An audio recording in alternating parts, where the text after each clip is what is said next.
Apesar da importância muito grande desse tipo de pesquisa, pelo que você disse, existem poucos no mundo, não é isso, Márcio? Exatamente, exatamente. Então existem 4 laboratórios só no mundo que fazem esse ensaio padronizado de arco aberto, que a gente chama. No Canadá, na Espanha e na Suíça, sendo que a Suíça é um laboratório de primeira parte, então ele não entra no grupo dos laboratórios independentes. E o nosso laboratório, que é o único no hemisfério sul, que realmente tem essa infraestrutura e essa capacidade de avaliar esses EPIs. Por que tão poucos? Qual a explicação para isso? O primeiro ponto é a infraestrutura de potência.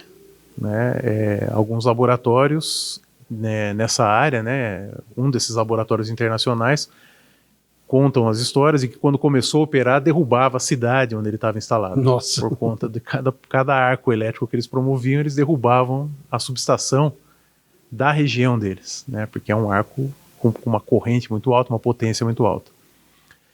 Então essa infraestrutura de suprir energia é um desafio. O outro desafio é o processamento dos sinais que a gente coleta nesse ensaio. Então, como é uma explosão, basicamente, a gente mede o calor gerado por esse fenômeno. Então ele não é um fenômeno muito regular. Então é um desafio você medir essas energias, e transformar elas na informação que vai quantificar o EPI. Uhum. Porque o engenheiro que vai fazer a análise de risco e selecionar esse EPI, ele precisa desse valor quantificado do EPI. Hoje a gente quantifica em termos de caloria por centímetro quadrado. Mas para chegar nisso, existe todo um processamento de informação, existe toda uma eletrônica, uma matemática envolvida também.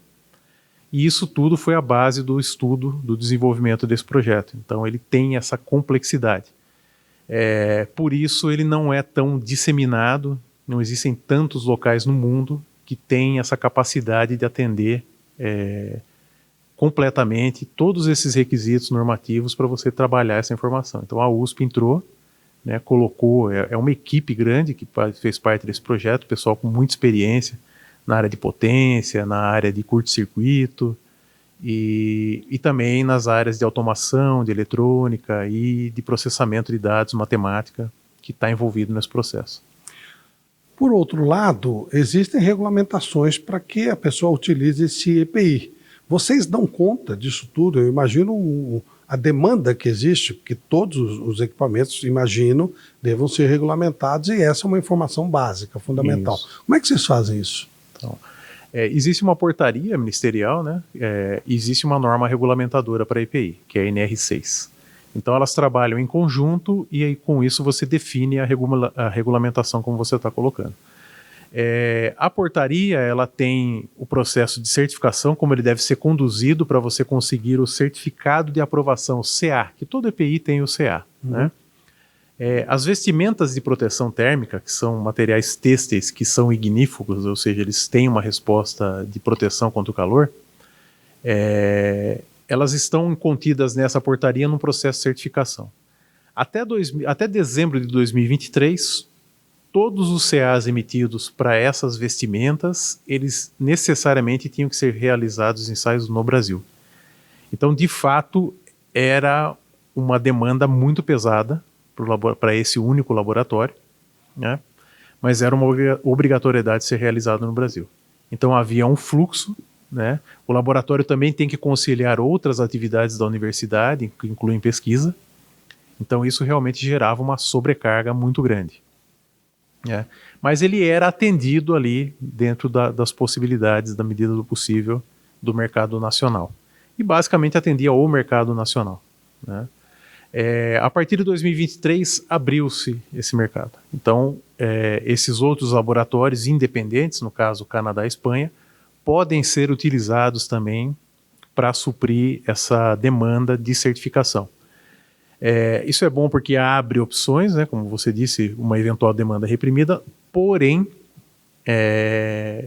em virtude de vários fatores, um deles é que boa parte dos tecidos que compõem esses materiais são importados, ele acabou gerando um esvaziamento desse nosso laboratório nesse sentido.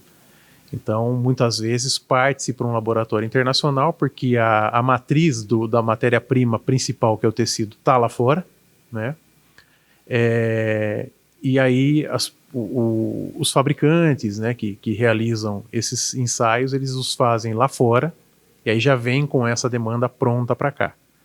Outro ponto ruim é que os nossos fabricantes, né, se ensaiam nos nossos laboratórios nacionais, nem sempre serão aceitos lá fora. Então não é uma via de mão dupla. Então isso, infelizmente, é uma possibilidade que se abriu e que acabou afetando os laboratórios nacionais na área de arco elétrico, em outras áreas correlatas. É uma preocupação, inclusive, de uma das associações que cuida dos EPIs no Brasil, que é a Animaseg, é justamente que essa via de mão dupla ela não existe efetivamente. Então a gente abre para a entrada, mas infelizmente não tem uma abertura plena para a saída. E como se resolve isso? Porque eu imagino que o investimento em pesquisa no Brasil já não é tão grande assim. E com uma situação dessas tende até a diminuir, imagino. Sim, de fato o investimento em pesquisa ele veio caindo, né, nos anos, né? Alguns projetos pontuais motivam ainda essa área, algum incentivo pontual de algumas empresas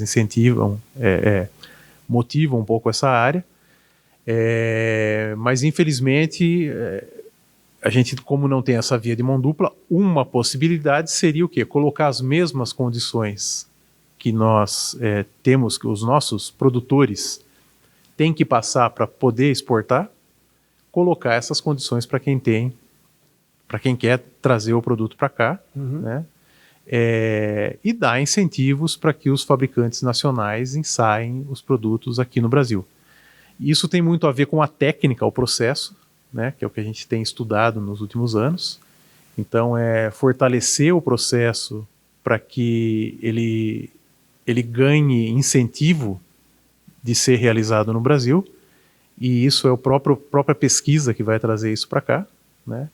Então, realmente, a gente enfrenta esse contraponto aí, essa interposição, essa dicotomia relacionada a você querer avançar, né, e, ao mesmo tempo, abrir para fatores muito comerciais, né?